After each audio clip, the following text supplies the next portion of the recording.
네, 오늘장 어떻게 좀 봐야 될지 여러 가지 지금 복합적으로 우리가 쉬는 동안에 해외에서도 뉴스가 많이 나오고 우리만의 일인지 이런 부분도 궁금하실 테죠. 절대 전략에서 분석하면서 또 전략, 앞으로의 전략 알아보도록 하겠습니다. 신한금융투자의 손영채 차장입니다. 안녕하세요. 네, 안녕하세요. 네, 차장님도 오늘 문의 많이 받으셨을 것 같아요. 바쁘셨죠? 네, 오늘 좀 바빴습니다. 네, 오늘장 한마디부터 좀 알려주세요.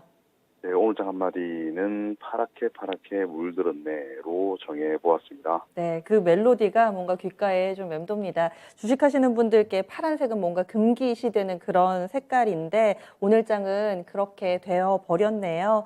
하락 원인 어떤 거라고 보시는지 좀 더 설명을 해주세요.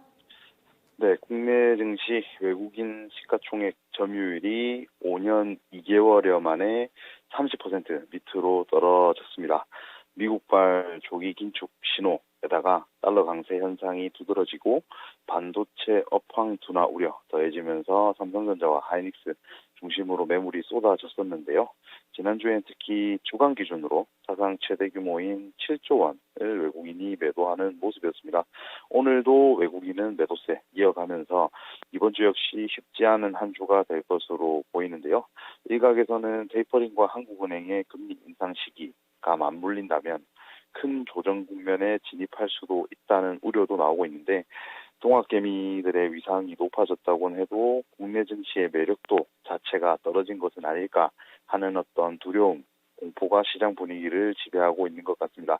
다만 아직까지는 반도체를 비롯한 일부 업종의 매도가 국한돼 있다라는 점이 외국인의 매도세가 장기간으로 이어지지는 않을 것이다 하는 그나마 긍정적인 부분의 근거가 되는 것 같습니다.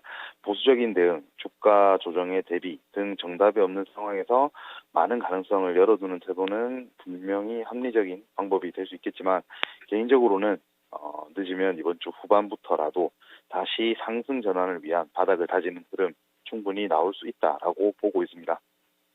네, 그러면 결국엔 밀린 게 이런 긴축에 대한 우려 때문이다. 이렇게 좀 보시는 거세요? 사실 여러 가지 요인들이 조금 복합적으로 작용은 하는 것 같은데요. 미국 같은 경우는 뒤에서 말씀드리겠지만 오히려 다우나 S&P 500 같은 경우는 신고가를 다시 경신하고 있는 상황입니다. 외국인들이 유독 신흥국 증시의 대표격인 국내 증시를 매도하는 것은 저희가 모르는 어떤 이유가 있는 게 아니라고 한다면 제가 말씀드렸던 대로 테이퍼링과 같은 조기 긴축의 우려를 조금 과도하게 반영하지 않았나라고 보시는 게 맞는 것 같습니다. 네. 오늘 하락에 대해서 뭐 일부에서는 아프간 때문이다. 뭐 거기에 대해서 우리나라는 직접적인 관련도 없는데 왜 그게 우리나라의 조정의 원인일까 얘기하시는 분들도 계시고 우리 쉬는 동안에 나왔던 뭐 중국이라든지 미국 쪽에서 경제 지표, 미국은 엠파이어 스테이트 지수 별로 안 좋았고 중국은 산업 생산 별로 안 좋았고 이렇게 경기 둔화 우려 때문이다. 이렇게 또 보시는 분들도 계시던데 각각의 이유에 대해서 차장님의 생각은 좀 어떠세요? 우선 아프간 사태라든지 중국 지표 부진에도 불구하고 말씀드렸듯이 다우나 S&P 500은 방어주 중심으로 강세 이어가면서 신고가를 냈었습니다.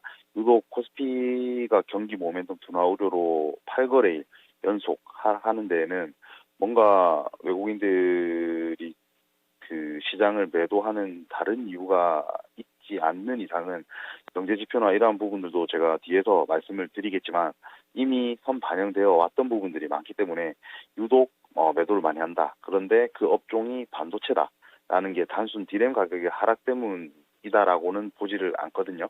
뭐 이런 부분들은 제가 준비한 내용들 뒤에서 다시 한번 말씀을 드릴 수 있도록 하겠습니다. 좋습니다. 그러면 오늘장 체크 포인트 좀 간략하게 들어볼게요. 네, 3,150포인트 결국 지키지 못하고 등락을 거듭하다가 마감을 했는데요. 3,150포인트에서는 지지력을 테스트하는 중요한 구간이었기 때문에 이 부분이 무너진 것은 내일장의 흐름도 크게 좋지는 않을 것이다 라는 걸 보여주는 것 같아요.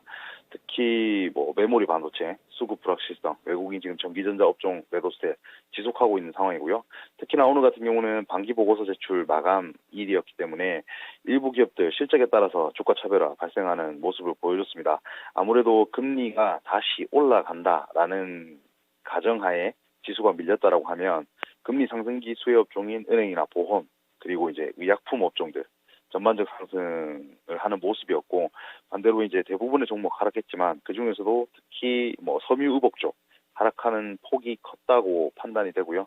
코스닥 지수 마찬가지입니다. 백신, 치료제 관련 일부 종목 제외한 전업종 약세에다가 2.8%대 하락을 하면서 마감을 했는데, 특히 2차전지 관련주 투자 심리 악화되는 모습이었습니다.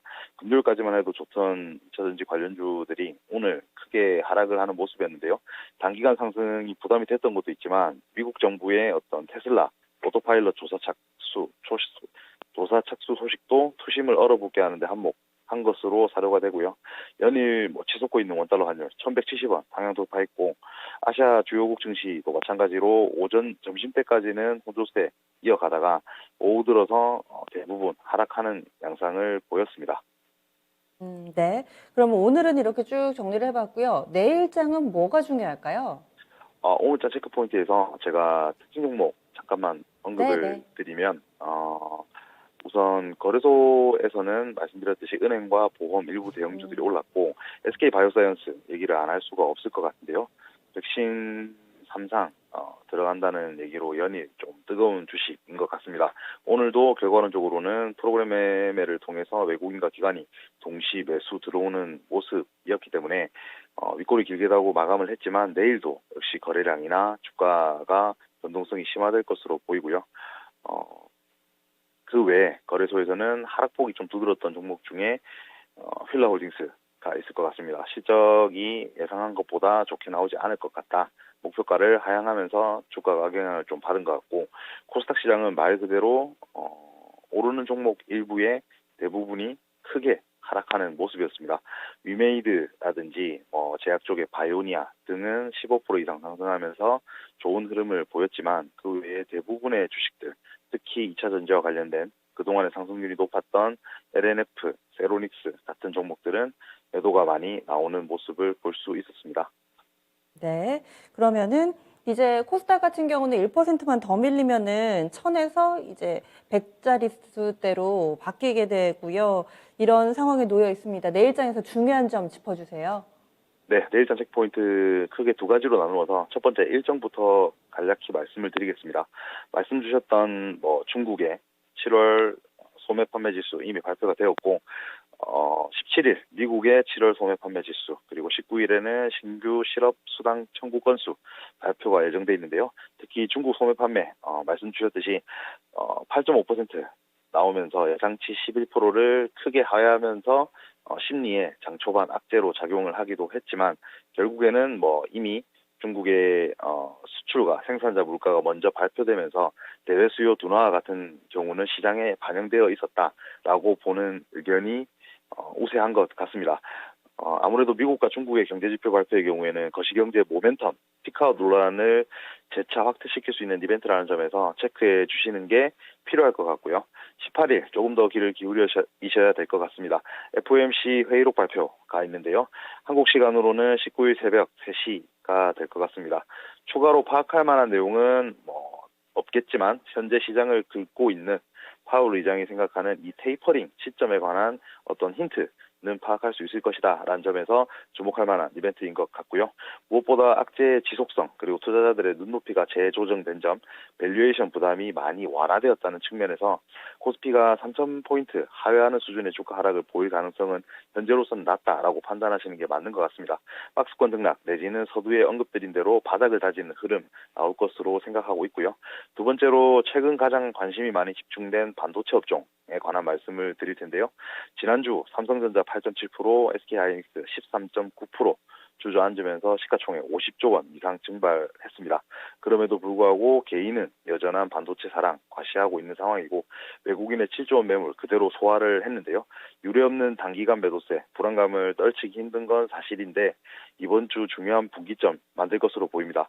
주요 쟁점들 크게 두 가지만 살펴보도록 할 텐데요. 첫 번째는 디램 가격 부분입니다. 4분기부터 최대 5% 이상 가격이 떨어질 수 있다. 이른바 다운사이클로 진입할 것이다 라는 전망이 JP모건이나 주요 외국계 증권사, 투자은행 통해서 나오는 바람에 그때 이후로 주가가 크게 꺾이고 있는 상황인데요. 지나치게 과장된 면도 분명히 있습니다. PC용 디램 수요 위축되고 가격이 흔들린다라는 것 자체는 사실인데, 상반기 PC 판매량 줄어들면서 이미 이 부분은 예측이 됐다라고 보는 견해도 있기 때문인데요. 무엇보다 메모리 반도체 시장에서 PC용 D램이 차지하는 비중이 13%에 불과하기 때문에 7할 이상 차지하는 서버와 모바일용 수요가 더 중요한 부분일 것 같고요. DDR5 얘기가 많이 나오고 있는데 전환 과정에서 아무래도 생산 수율이 낮은 PC용 반도체를 유통시장에 덤핑하면서 나타난 일시적 현상이라고 보는 의견도 있는데 DDR4 때와 마찬가지로 5의 수요 역시 증가할 것으로 예상되기 때문에 내년에도 이 부분의 공급 부족은 이어질 것으로 보는 게 타당할 것 같습니다. 두 번째로는 외국인 다시 돌아올 수 있을까? 말 그대로 전자와 하이닉스 지금 사도 되는가 하는 부분인데요. 가장 중요한 건 업황의 분위기 전환이 있어야 될 것 같습니다. DDR5가 탑재되는 인텔의 중앙 처리 장치인 엘더레이크 하반기에 출시가 된다거나 시장 조사 업체들의 전망치가 바뀌는 시점이 나와준다면 전환의 시작을 알리는 신호가 될 것이다 라고 보시면 될 것 같고요. 신흥국 증시 전반에 부담을 주고 있는 환율 추이 확인하시면서 추가적인 하락이 나올지 여부도 생각을 해봐야 될 것 같습니다. 개인적으로는 이제 오늘 전화도 많이 주셨지만 국내 반도체 투톱 종목에 대한 의견을 보유자라면 추매를 기다리시고 신규 진입이라면 분할로 지금부터 매수해도 된다라는 생각을 가지고 있습니다. 네. 그러면 전략 알려주세요. 절대 전략 어떻게 세울까요? 네, 내일장 전략 간략하게 말씀을 드리겠습니다. 이렇게 시장이 폭락하고 있을 때 사실 전략이란 게 있을까라는 생각이 들지만 중요한 전제는 반등이 올 것이다라는 건데요. 현재로서는 이 추세가 얼마나 어디까지 이어질지 판단하기 쉽지 않기 때문에 지금과 같은 장세에서는 인기가 있었던 업종인 제약과 바이오, 소프트웨어, 2차 전지 등 업종에 단기적인 대응만 하시는 게 맞을 것 같고요. 그중에서도 2차 전지 업종의 경우에는 지난주까지도 분위기를 이어오다 오늘 큰 조정에 들어간 모습인데 LNF와 같은 기업의 경우 매수 기회가 왔다라는 생각입니다. 전기차 배터리 양극재 부문 매출 내에서 차지하는 비중이 비약적으로 증가하고 있고요. 향후 5년간 30% 이상 글로벌 전기차 전지 시장 성장할 것으로 보고 있기 때문에 LG 에너지 솔루션과 SK 이노베이션 등을 고객사로 보유하고 있는 동사에겐 기회가 왔다라고 보는 게 맞는 것 같고요. 영업이익 부분도 1년 만에 흑자 전환한 2분기였기 때문에 2023년 회사가 공시했던 2023년 캐파 14만 톤에 대한 부분도 수요 감소 우려 없이 실적에 기여할 수 있을 것으로 보입니다. 끝으로 하락 장세 이어질 때야말로 진짜 옥석을 가릴 수 있는 좋은 시기라 판단을 하시고 확신 있는 종목에 자신 있는 매수를, 그렇지 않다면 흐름을 짧게 가져가는 전략을 유지한다면 힘든 시장을 이겨내는 데 도움이 되실 것 같습니다. 네, 알겠습니다. 자세한 말씀 고맙습니다. 네, 감사합니다. 네. 이렇게 해서 신한금융투자 손영채 차장 의견 들어봤고요. 박스권이다. 하지만 여기서 추가적으로 급격하게 하락 분위기로 만들어가지는 않을 것이다. 그리고 이럴 때 포트폴리오 조정하는 데는 오히려 더 유리한 상황일 수도 있으니까요. 좀 대응 전략을 신중하게 종목군들 좀 잘 골라내자, 이런 의견으로 마무리를 지어주셨네요. 생각해보면 1년 전 오늘도 딱 그랬습니다. 이 8월 15일 이 광복절 지나고 나서 증시가 뚝뚝 떨어지는 날이 이틀, 3일 정도 좀 이어졌었거든요. 과연 이번에는 어떤 식으로 또 하반월 분위기를 잡아줄지. 네, 종목 궁금하신 분들은 진짜 쉬운 진단 시간 활용해 주시고요. 종목 그리고 전반적인 시장 분위기는 또 유튜브 들어가 보시면은 여러 가지 공개 방송 오픈되어 있습니다. 함께 해주세요. 지금까지 다양한 투자 판단에 대한 도움 말씀드렸고요. 종목의 상승 하락을 보장하지는 않습니다. 내일 뵙겠습니다. 고맙습니다.